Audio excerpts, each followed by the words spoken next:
사랑하는 성도 여러분, 신앙생활하는 신자들에게 가장 큰 복이 뭘까요?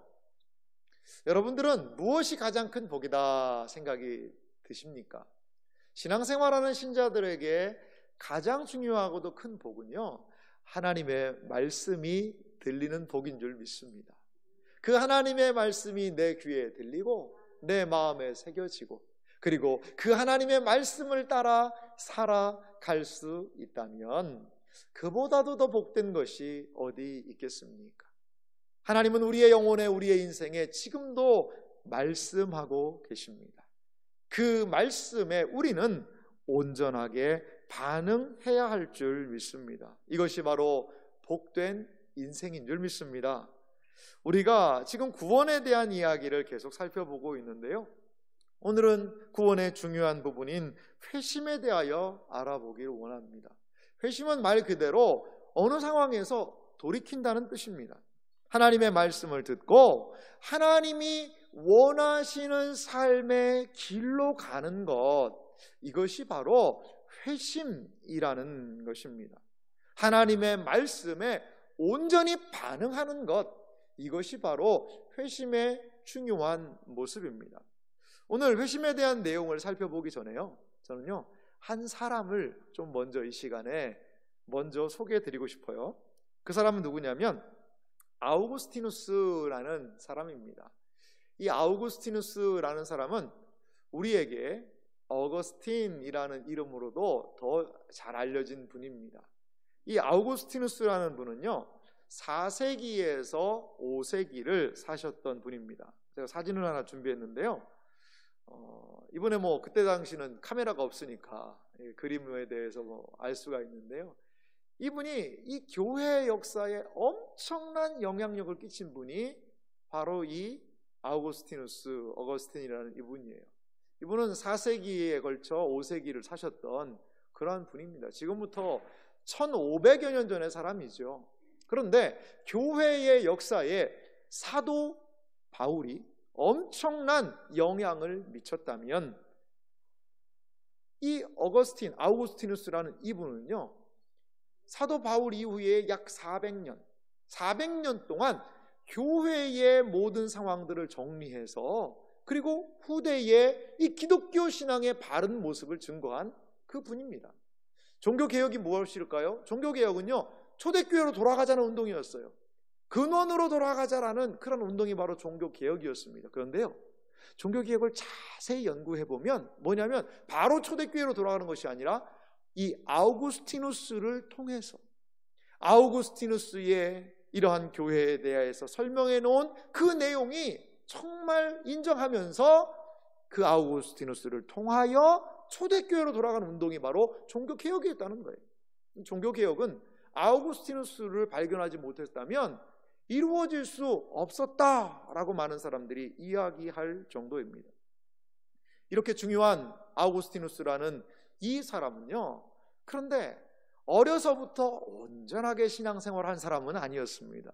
10대 때 허랑방탕한 삶을 살았어요.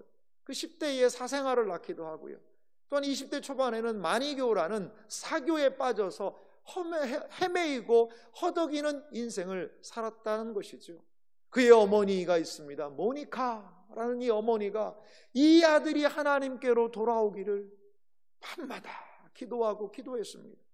어거스틴이 30세가 되었던 384년에 이 어머니 모니카는요 밀라노의 유명한 설교자 암브로시우스 주교에게 이 아들을 데려갑니다. 그리고 이 암브로시우스의 설교를 아우구스티누스는 듣게 되지요. 그리고 386년 약 한 2년여의 그 교제의 기간의 끝에 이 암브로시우스의 설교를 듣다가 이 어거스틴은 회심을 경험하게 됩니다. 하나님께로 돌이키는 그러한 일을 경험하게 된다라는 것이죠. 이 어거스틴의 참회록이라는 책이 있습니다. 이 책은요 어거스틴이 어떻게 자기가 회심하게 되었는지를 이 책의 중간에 기록을 하고 있어요. 그리고 하나님 앞에 내가 어떠한 존재로 나아가야 할지를 이 어거스틴의 참회록, 세계에서 유명한 고전이죠, 이것을 통하여 드러내고 있습니다. 그 어거스틴의 참회록의 한 부분을 읽으면 어거스틴의 회심은 이렇게 진행되었던 것을 볼 수 있습니다. 제가 한번 읽어보도록 하겠습니다. 내 영혼 깊숙이 숨겨져 있는 인생의 비참함이 그대로 내 눈앞에 드러났고, 강한 폭풍이 내 영혼을 흔들더니 내 눈에서는 눈물이 폭우처럼 쏟아지기 시작했습니다. 나는 통곡하고 싶었습니다. 홀로 조용히 통곡하고 싶었습니다. 나는 알지도 못하는 사이에 무화과 나무 아래 엎드렸고, 내 눈에는 눈물이 폭포처럼 흘렀으며, 그것은 하나님이 기쁘시게 받으실 신령한 제사가 되었습니다. 그때 내가 드린 기도는 정확히 기억할 수 없으나 그 의미는 이러한 것이었습니다. 여호와여, 나의 영혼과 나의 뼈가 떨리나이다. 여호와여, 어느 때까지니까? 나는 진실로 그 죄악 때문에 괴로움과 고통 중에서 부르짖었습니다. 주님, 언제까지? 내일 할 것입니까? 왜 지금은 안 됩니까? 왜 나의 더러운 생활을 이 순간에 깨끗이 끝내지 못합니까? 아우구스티누스는요, 이렇게 암브로시우스의 설교를 듣고 고뇌하고 있는 거예요. 그 마음 가운데 하나님께 다가가고 싶은 그 마음이 열리는 것을 그 고백록에 기록을 하고 있습니다. 그리고서는 이렇게 계속 이어서 말합니다. 그처럼 말하며 애통하는 마음으로 참회하고 나는 울었습니다. 갑자기 가까운 곳에서 한 음성이 내 귀에 들려왔습니다. 소년의 음성인지 소녀의 음성인지 구분할 수 없었지만 계속해서 반복되는 노래의 가사말과 같았습니다. 집어 들고 읽으라. 집어 들고 읽어라. 이 노래는 내가 들어본 적이 없는 노래였습니다. 나는 흐르는 눈물을 억제하고 땅바닥에서 일어섰습니다. 그 음성은 분명히 내게 명령하시는 하나님의 음성이었습니다. 나는 속히 집으로 가서 성경책을 펴들고 제일 처음에 눈에 띄는 곳을 읽으라는 하나님의 명령으로 해석하였습니다. 낮에와 같이 단정히 행하고 방탕하거나 술 취하지 말며 음란하거나 호색하지 말며 다투거나 시기하지 말고 오직 주 예수 그리스도로 옷 입고 정욕을 위하여 육신의 일을 도모하지 말라. 로마서 13장 13절에서 14절의 말씀을 그는 읽었습니다. 그리고 나서는 말을 해요. 나는 더 읽지 않았습니다. 더 읽을 필요가 없었습니다. 광명한 확신의 빛으로 내 마음을 비추어 내 속에 있던 모든 의심의 어둠을 물리쳐 주었기 때문입니다. 이것이 바로 어거스틴의 회심에 대한 이야기입니다. 30년이라는 그 긴 시간을 허랑방탕하며 하나님을 찾지 못하고 만나지 못하여서 방황하던 그 인생이 하나님의 말씀을 듣고 하나님께서 그 마음속에 역사하시고 하나님께서 은혜를 베풀어 주셔서 하나님의 말씀을 깨달을 때에 그의 삶에 결정적인 전환이 일어나게 되었더라는 것이죠. 이것이 바로 회심입니다. 오늘 우리가 읽은 본문의 말씀을 좀 살펴보면요, 본문의 말씀은요, 사도 바울이 밀레도에서 사람을 에베소로 보냅니다. 그래서 에베소 교회의 장로들을 청하는 장면으로 시작을 하고 있어요. 그리고 에베소 장로들에게 고별 설교를 하면서 사도 바울이 어떻게 지금까지 사역했는지를 열거하고 있습니다. 오늘 본문 말씀 19절 말씀을 제가 읽어보겠습니다. 곧 모든 겸손과 눈물이며 유대인의 관계로 말미암아 당한 시험을 참고 주를 섬긴 것과 유익한 것은 무엇이든지 공중 앞에서나 각 집에서나 거리낌이 없이 여러분에게 전하여 가르치고. 바울 사도가 무엇을 이야기합니까?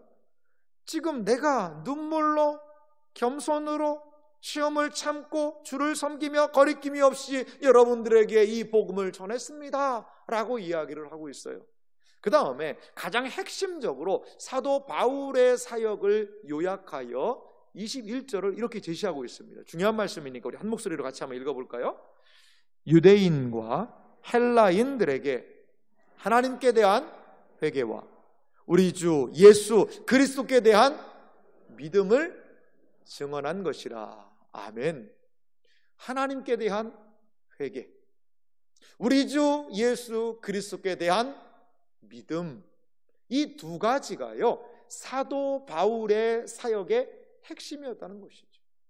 사도 바울의 복음을 증거하는 곳마다 하나님께 대한 죄를 회개하는 일들이 일어나요. 그리고 사도 바울이 예수 그리스도의 복음을 증거할 때마다 주 예수 그리스도에 대한 믿음이 발생하여서 사람들이 믿게 되는 일들이 일어났다는 것이지요. 회개와 믿음, 이 두 가지는 사도 바울의 사역에 있어서 가장 핵심적인 것임을 우리가 알 수 있습니다. 특별히요, 회개와 믿음을 합하여서 뭐라고 그러느냐? 회심이라고 합니다. 회개와 믿음을 합하여 우리는 회심이라고 이야기하는데요, 그러면 이 회심이 무엇인지 한번 좀 살펴보도록 하겠습니다. 여러분, 회심이 무엇일까요? 회심이라는 것은요, 하나님의 말씀에 반응하는 것이라고 이야기할 수 있어요. 하나님은요, 복음으로 우리를 부르셨습니다. 그리고 부르신 우리의 마음에 성령 하나님으로 말미암는 거듭남을 허락해 주셨지요. 새로운 생명이 태어나게 하셨습니다. 회심은요, 하나님의 말씀에 대한 우리의 반응입니다. 성경은 지속적으로 신자가 하나님의 말씀을 듣고 돌이키라 라고 말씀하고 있어요. 에스겔 33장 11절 말씀도 보니까요, 하나님께서 에스겔 선지자를 통하여 이스라엘 공동체에게 이렇게 말씀하십니다. 너는 그들에게 말하라.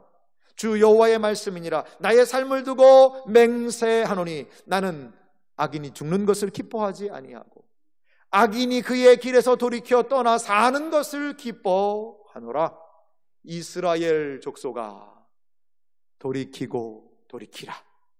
너희 악한 길에서 떠나라. 어찌 죽고자 하느냐 하셨다 하라. 돌이키고 돌이키라. 너희 악한 길에서 떠나라. 하나님께서는 이러한 간절한 소원함과 마음을 품고 계시다는 것이죠. 하나님의 말씀에 반응하여 악한 길에서 떠나 돌이키는 것, 이것이 바로 하나님이 원하시는 모습입니다. 회심은 이렇게 정의할 수 있습니다. 회심은 무엇일까요? 회심은요, 복음의 부르심에 대한 반응입니다. 이 복음에 대한 부르심의 반응으로 우리의 죄를 진실하게 회개하고 구원을 위해 그리스도를 믿는 것, 이것이 바로 회심이라고 이야기할 수 있어요. 복음의 부르심에 대한 반응, 나의 죄를 진실하게 회개하는 것, 또한 구원을 위해 그리스도를 믿는 것이 바로 회심이라는 것입니다. 회심은요, 하나님을 향해 진실하게 돌이키는 것입니다. 회심은 전에 예전과는 다른 삶을 사는 것, 그리고 하나님을 인정하는 것이 바로 회심이라는 겁니다. 회심은 문자 그대로요, 어딘가에서 돌이키는 거예요. 어딘가에서 돌이키는 거예요. 그리고 또한 어딘가를 향하여 나아가는 거예요.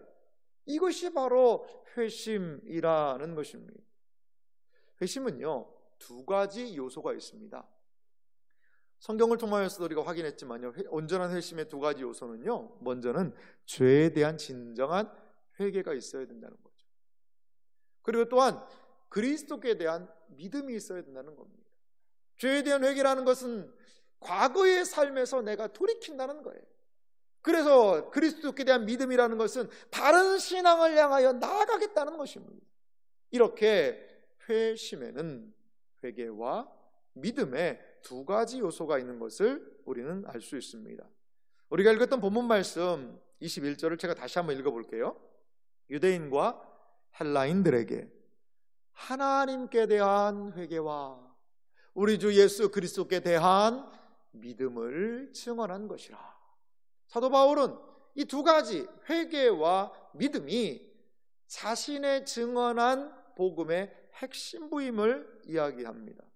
히브리서 기자는 또 우리에게 이 두 가지를 이렇게 설명하고 있습니다. 6장 1절인데요. 그러므로 우리가 그리스도의 도의 초보를 버리고 죽은 행실을 회개함과 하나님께 대한 신앙과 여기에 회개함 또한 신앙은 믿음이죠. 이 두 가지를 우리 신자들이 붙잡아야 된다. 초보를 버리고 이것 붙잡아야 된다라고 이야기를 하고 있는 것을 볼 수가 있습니다. 그렇다면 회심의 첫 번째 요소로서 그리스도께 대한 믿음은 무엇일까? 이것을 우리가 좀 살펴보기 원합니다. 회심의 가장 중요한 요소가 있어요. 그것은 무엇이냐면 지금까지 내가 개인적으로 의지하고 살고 있던 것들을 내려놓는 것이 가장 중요하다는 거죠. 온전한 믿음의 대상을 향해서 돌이키는 것이 회심입니다. 돈을 섬겨왔고 이 세상의 쾌락을 섬겨왔고 이 세상의 재미와 즐거움과 행복을 추구하며 살아왔던, 의지하며 살아왔던 그 모든 것들을 내려놓고 온전한 믿음의 대상을 향해 돌이키는 것, 그것이 바로 믿음의 출발점이 됩니다. 그리스도가 증거되는 현장에는 그의 말씀을 듣고 돌아오는 일들이 발생했던 것을 우리는 살펴볼 수 있습니다. 그리스도가 증거되고 선포되는 그 현장에 많은 사람들이 그 말씀을 듣고 돌아와요. 사도행전 11장 20절과 21절 말씀 보니까요, 예수님의 복음이 전파되는 곳에 어떠한 현상이 나타났는지를 이렇게 소개를 하고 있어요. 사도행전 11장 20절을 제가 읽겠습니다. 그 중에 구브로와 구레네 몇 사람이 안디옥에 이르러 헬라인에게도 말하여 주 예수를 전파하니, 이 주 예수를 전도하는 일들이 일어나게 되었습니다. 그래서 어떤 일이 발생했을까요? 21절 말씀은 한 목소리로 같이 읽어보겠습니다. 주의 손이 그들과 함께 하심에 수많은 사람들이 믿고 주께 돌아오더라. 할렐루야. 예수의 복음이 증거되는 곳에 성령께서 그들의 마음에 역사하여 주셔서 거듭나게 하시고 그들이 하나님의 말씀을 들을 때에 믿고 주께 돌아오게 되는 회심의 역사들이 일어나게 됐다는 것입니다. 여러분, 믿음이란 무엇일까요? 믿음이 무엇인지 참 우리가 믿음 생활하지만 어렵습니다. 쉽지는 않습니다.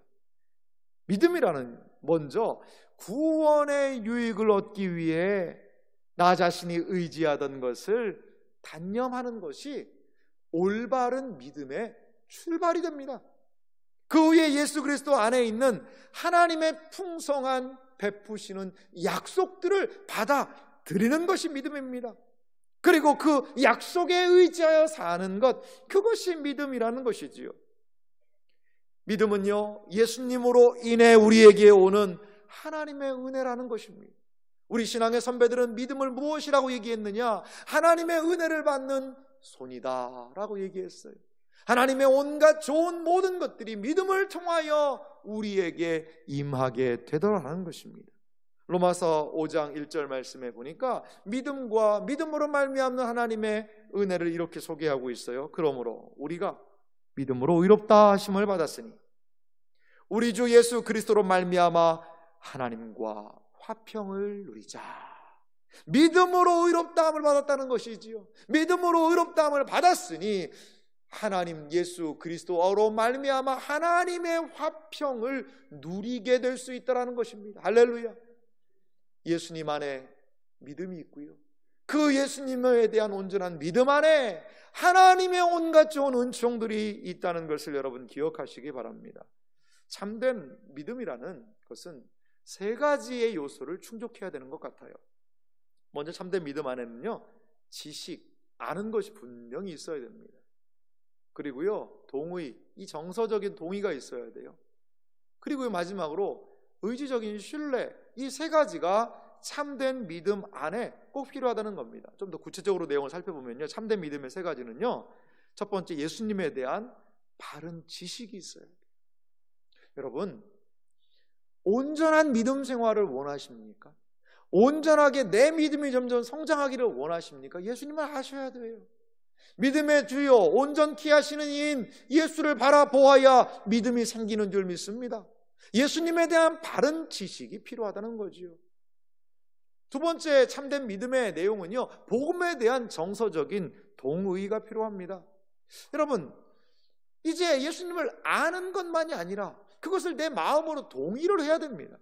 아, 그렇군요. 예수님이 나를 위하여 십자가에 달려 죽으셨군요. 감사합니다. 고맙습니다. 이게 웬 은혜입니까? 라는 동의의 과정, 내 마음에서부터의 받아들임이 필요합니다. 이 머리에 있는 지식이 가슴으로 내려오는 것이 필요하다는 것이지요. 이것이 참된 믿음의 끝일까요? 그렇지 않습니다. 예수님을 나의 구주로 확실하게 믿는 뭐가 필요하다는 거죠? 의지적인 신뢰가 필요하다는 것입니다. 의지적으로. 이제 어디로요? 머리에 있던 것이 가슴으로 내려가고, 가슴으로 내려갔던 것이 우리의 손과 발을 통하여 몸된 교회로 나아오고, 섬김이 필요한 곳으로 나아가고, 하나님이 기뻐하시는 그 자리로 나아가고 살아가는 이러한 모습이 우리의 지적인, 정서적인, 그리고 의지적인 모든 것을 다하여 믿어야 그것이 바로 바른 믿음이라는 것입니다. 회심은 이렇게 예수님에 대한 믿음을 발생하게 합니다. 예수님에 대한 믿음은 우리를 죄에 대한 회개의 삶으로 인도한다는 거예요. 이 둘의 순서를요 굳이 따질 필요는 없습니다. 믿음이 먼저냐 회개가 먼저냐 그걸 따질 필요는 없어요. 하나님께서는 분명하게 하나님의 말씀을 들은 거듭난 심령에게 이렇게 믿음으로 회개로 반응하게 하신다라는 것이죠. 이 모든 것들은 하나님께서 우리의 영혼에 행하시는 놀라운 일이라는 것입니다. 회심의 두 번째는요, 죄에 대한 회개가 분명히 나타나게 된다는 겁니다. 웨스트민스터 소결의 문답에 보니까요, 생명에 이르는 회개에 대해서 이렇게 좀 소개를 하고 있습니다. 제가 문을 읽을 테니까요, 우리 성도님들이 답이 어떤 건지, 생명에 이르는 회개가 과연 무엇인지를 생각하면서 한번 답을 읽어주시면 감사하겠습니다. 생명에 이르는 회개란 무엇입니까? 생명에 이르는 회개란 구원의 은혜인데, 이로써 죄인이 자기 죄를 바르게 깨닫고 그리스도 안에 있는 하나님의 자비를 알아 자기 죄에 대해 슬퍼하고 미워하며 죄에서 하나님께로 돌이켜 굳센 결심과 노력으로 새롭게 순종하는 것입니다. 아멘. 여기에 우리 신앙의 선배들이 정리해 놓은, 성경을 근거로 하여 정리해 놓은 참된 회개의 세 가지 요소가 있습니다. 참된 회개의 세 가지 요소가 무엇일까요? 첫 번째가 깨달음이에요. 그리고 두 번째는 슬퍼함이에요. 그리고 마지막으로는 순종함. 이 세 가지가 참된 회개, 바른 회개의 가장 중요한 세 가지 요소라는 겁니다. 먼저 참된 회개는요, 하나님의 자비 속에서 죄를 깨달아야 한다는 거예요. 죄를 깨닫는 게 필요해요. 무엇인가 내가 이것을 잘못 살았구나, 이것이 잘못이구나가 하나님의 말씀을 통하여 내 영혼에 인식이 되어야 됩니다. 깨달아져야 된다는 겁니다. 탕자를 생각해 보시기 바랍니다. 탕자가요 어떤 모습을 보이죠? 그냥 허랑방탕하게 살다가 자신의 비참한 삶을 보면서 이것은 뭔가 잘못되었다라는 것을 인식하게 됩니다. 이것이 바로 탕자의 회개의 출발점이 되는 것입니다. 두 번째가 있는데요, 이 회개의, 참된 회개의 모습은요, 자신의 죄를 슬퍼하며 미워하는 것이 필요하다는 거예요. 탕자를 생각해 봅시다. 탕자는요, 자기 상태가 너무나도 비참함을 깨닫고 그렇게 사는 것이 잘못이라는 것으로 이 정서적으로 뉘우치고 있어요. 뉘우치는다는 겁니다. 어거스틴이 자신에게 있는 하나님의 말씀을 들을 때에 그 말씀을 가지고 내 영혼의 절망스러운 상태에 대하여서 눈물을 흘리지 않습니까? 이러한 뉘우치는 과정이 바로 회개의 과정이라는 것입니다. 정서적인 부분에 분명한 변화가 있는 거예요. 머리로만 내가 이런 거 잘못했지 저것도 잘못했지가 아니라 가슴으로 통회하는 것, 이것이 회개의 과정이라는 거죠.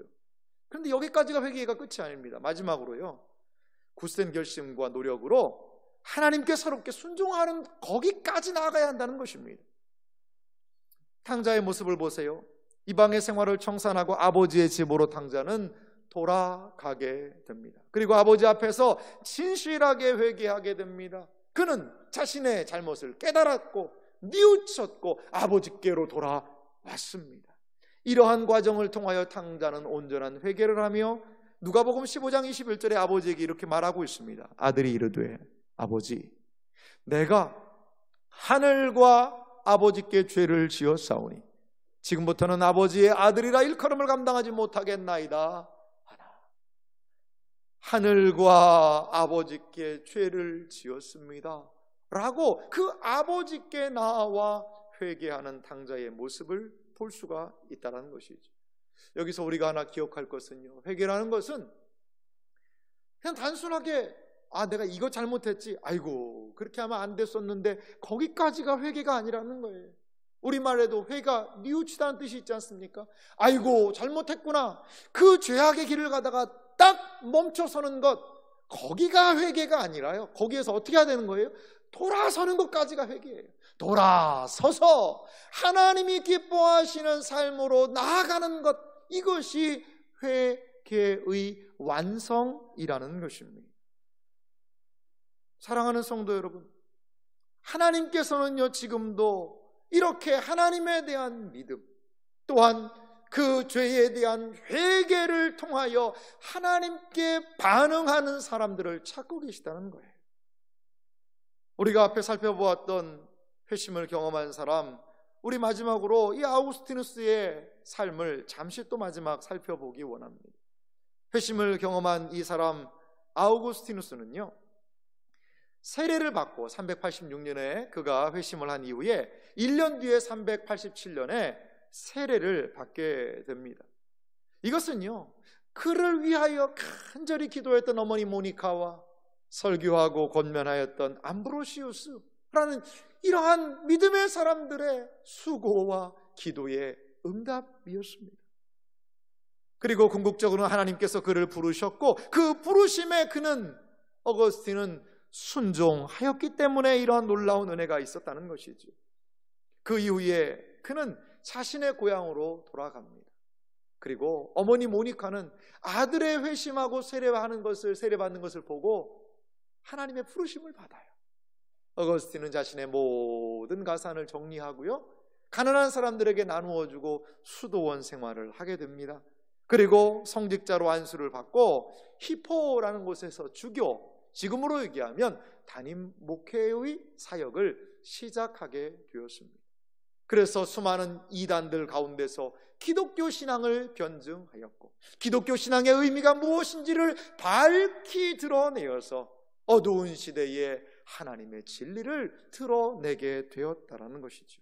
하나님께서는요 지금도 자기 방식, 내 뜻, 내 상황에 따라서 내 경험으로 살아가고 있는 인생들을 부르십니다. 부르세요. 그들을, 그 영혼들을 부르셔서 돌이켜 회심하게 하시고 복음을 위한 사람으로 지금도 돌이켜 사용하고 계시다는 것을 여러분 믿으시기 바랍니다. 사랑하는 성도 여러분, 우리는요 죄에서 돌이켜야 합니다.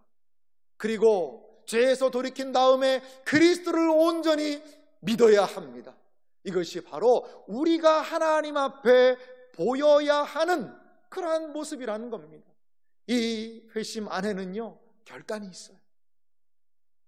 우리 안에 우리를 거듭나게 하시는 것은요 하나님의 단독적인 일이세요. 우리는 우리 스스로를 거듭나게 할 수 없어요. 하지만 회심하고자 하는 영혼, 하나님의 말씀으로 돌이키고자 하는 영혼을 하나님께서는 회심하게 하시더라는 것이지. 어거스틴도 암브로시우스의 설교를 듣고 바로 회심한 것 아니에요. 약 한 2년여의 시간을 통하여 그는 고뇌했습니다. 고민했습니다. 그리고 이 말씀을 듣고 털레레게 집어 읽으라 하나님의 말씀을 읽을 때에 그의 영혼이 하나님의 말씀에 대한 확신을 가지고, 그리고 과거의 삶을 청산하고 믿음으로 나아가게 되는 회심자의 삶을 살 수 있었더라는 것이죠. 사랑하는 성도 여러분, 교회는 어떤 곳일까요? 교회는 바로 이렇게 지속적인 회심이 일어나는 장소가 주님의 몸된 교회인 줄 믿습니다. 특별히 우리 자녀들의 회개와 믿음을 통해 하나님께로 돌이키는 일들이 우리 교회에 필요합니다. 여러분, 교회 소개지에 보면 다음 세대 파트에 이렇게 기술하고 적어 놓았습니다. 새한교회는 다음 세대를 위한 두 가지 사역에 집중합니다. 먼저는 회심을 위한 사역입니다. 회심은 죄에 대한 회개와 하나님에 대한 믿음이 개인에게 발생하는 사건입니다. 다음 세대는 작년 세대가 되기 전에 회심을 경험하여 하나님께 대한 바른 고백을 하는 것이 중요합니다. 회심을 유지하는 사역이 중요합니다. 한 번의 회심에 대한 경험으로는 만족할 수 없습니다. 그렇게 회심을 한 이후에 그 회심의 은혜를 잃지 않고 유지하는 것이 필요합니다. 새한교회는 다음 세대의 회심을 위하여, 회심을 유지하기 위하여 다음 세대를 세우는 교회입니다. 그렇습니다. 우리에게 가장 중요한 것이 회심입니다. 우리의 다음 세대가 중요한 것이 회심입니다. 온전한 예수 그리스도에 대한 믿음, 죄에서 돌이키는 것, 그러면 늙어서도 그 길을 떠나지 않게 될 줄 믿습니다.